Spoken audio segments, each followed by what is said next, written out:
சட்டமன்ற தேர்தல் முடிவுகள் வெளியாகிட்டு இருக்கு. இதுவரைக்கும் யாரும் எதிர்பார்க்காத வகையில மக்கள் எல்லாருமே ஒரு மாற்றத்தை நோக்கி வாக்களிச்சிருக்காங்க அப்படிங்கிறது இந்த தேர்தல் முடிவுகளை வச்சு பார்க்கும்போது நம்மளால கெஸ் பண்ண முடியுது. தமிழக வெற்றிக் கழகம் 100 இடங்களுக்கு மேல முன்னிலை வகிச்சு வந்துட்டு இருக்காங்க. அதுல பல இடங்கள்ல வெற்றியும் பெற்றிருக்காங்க.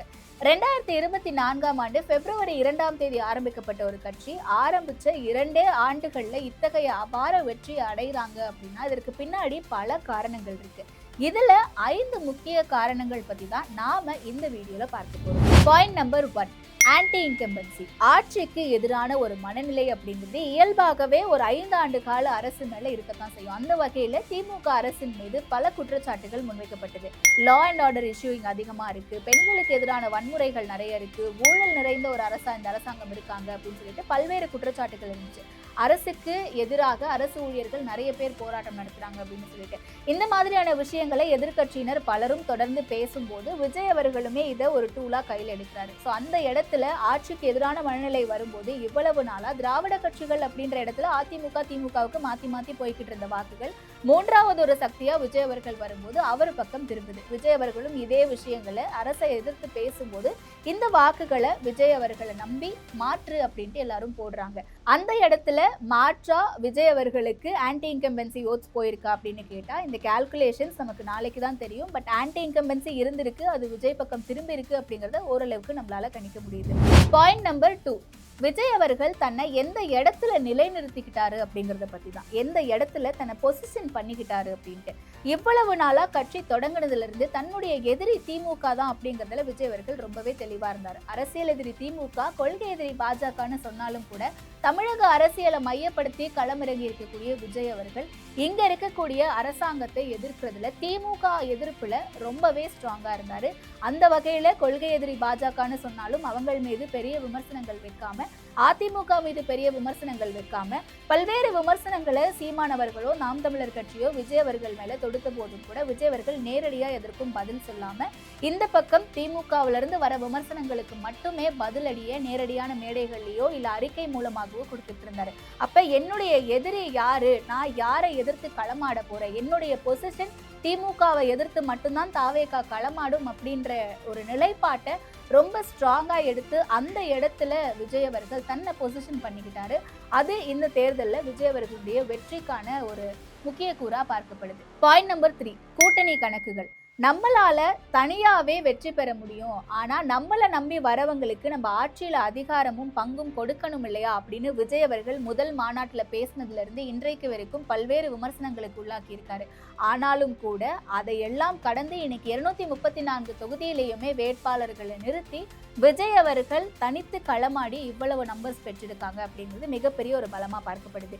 இது எல்லாத்திலுமே ஒரு முக்கியமான சுவாரஸ்யமான விஷயம் என்ன அப்படின்னா பல்வேறு தரப்புல இருந்தும் விஜய் அவர்களுக்கு கூட்டணி அழைப்புகள் வந்ததா நம்ம பார்த்தோம்.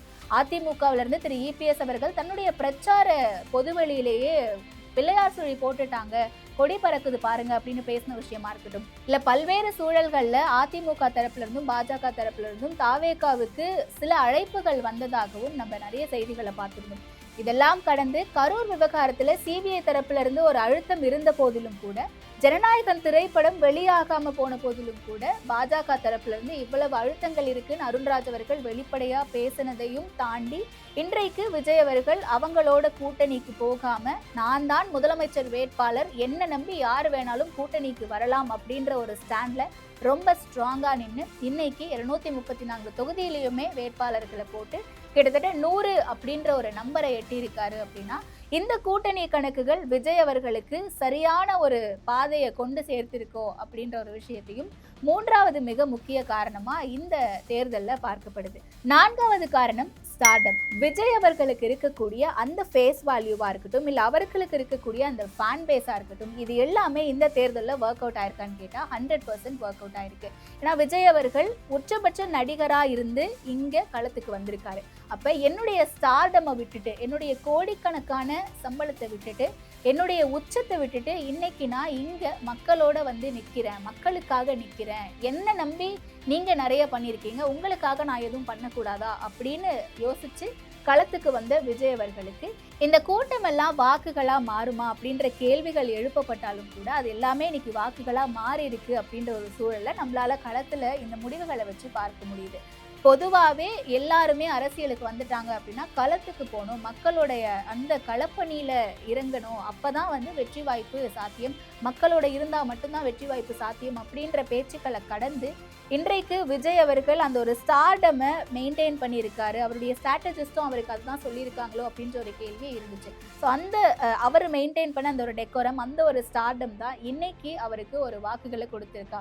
திரையில பார்த்த ஒரு நபரை நம்ம நேர்ல பார்க்கிறோம், நம்மளோட களத்துல இறங்கி நடக்க முடியல, அதற்கான சூழல்ல இவ்வளவு கூட்டம் வருது அப்படின்ற பல்வேறு காரணங்கள் இருந்தாலும் கூட அதை தாண்டி விஜய் ஃபேஸுக்கான அந்த ஒரு வேல்யூ இன்னைக்கு வாக்குகளா கூடி இருக்கு அப்படிங்கிறத பார்க்க முடியுது. இந்த ஸ்டார்டமை நம்ம 4வது காரணமா வச்சாலும் கூட மிக முக்கியமான 5வது காரணம் இந்த ஸ்டார்டம்ல இருந்து கிடைத்த மக்களினுடைய ஆதரவு. பீப்புளுடைய மைண்ட் செட் எந்த அளவுக்கு மாறி இருக்கு அப்படிங்கிறத நம்ம இந்த இடத்துல பார்க்க முடியும்.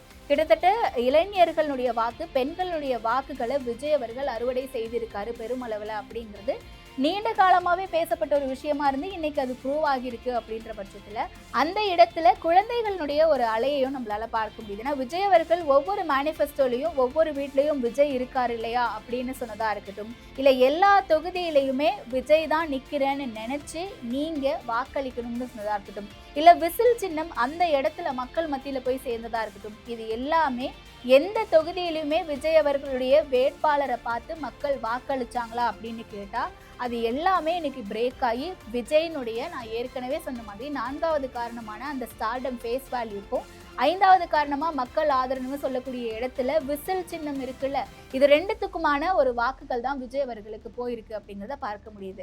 ஏன்னா மதுரை கிழக்கு, மதுரை மேற்கு, மதுரை மத்தி விஜய் தான் வேட்பாளர், அலங்காநல்லூர்ல விஜய் தான் வேட்பாளர் அப்படின்னு சொல்லி விஜய் அவர்கள் எல்லா தொகுதியிலையும் நான் நிக்கிறதா நினைச்சு உங்க வீட்டு பிள்ளையா நீங்க வாக்களிக்கணும்னு சொன்னது இன்னைக்கு ஒர்க் அவுட் ஆயிருக்கு. அண்ட் விசில் சின்னம் எந்த அளவுக்கு விஜய் அவர்களுடைய ஃபேஸ் வேல்யூ இங்க ஒர்க் அவுட் ஆயிருக்கோ அதே மாதிரி இங்க விசில் சின்னமும் ஒர்க் அவுட் ஆயிருக்கு. ஸோ இதுதான் இந்த தேர்தலை விஜயனுடைய வெற்றிக்கு நாம் பார்க்கிற மிக முக்கிய 5 காரணங்கள். இதை தாண்டி வேற என்னென்ன ஃபேக்டர்ஸ் நீங்க பாக்குறீங்க, வேற என்னென்ன காரணங்கள் உங்களுக்கு தெரியுது அப்படிங்கறத கீழே இந்த வீடியோல கமெண்ட் பண்ணுங்க.